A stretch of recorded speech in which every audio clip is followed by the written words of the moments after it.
WhatsApp has become an addiction for more than 500 million users in India. If you look at the world stats of WhatsApp usage, India tops the list. And on an average, every day people are wasting 2 to 3 hours on WhatsApp in the name of social connect.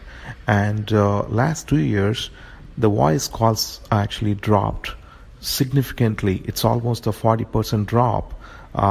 People are not talking much on the phone, but using messenger services. And how to overcome WhatsApp addiction?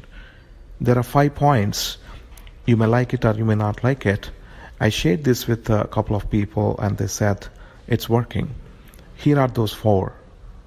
Here are those five.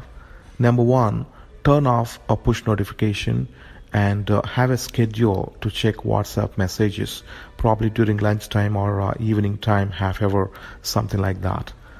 Number two, forward only right media files to right people.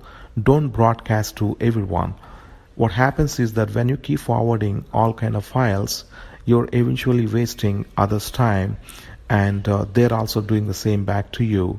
And this has become a very huge a nuisance, or wasting a lot of time around.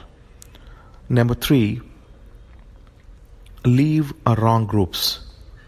Number four, for any business communication, you better use regular SMS. Although it's a little expensive, it's really worth it.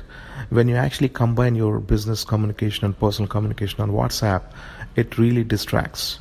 Number five, keep an eye on WhatsApp usage almost every day for the next 2 weeks.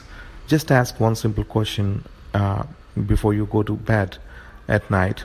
How much time you spend on WhatsApp? Obviously, when you know the answer, you want to reduce every day. Probably these 5.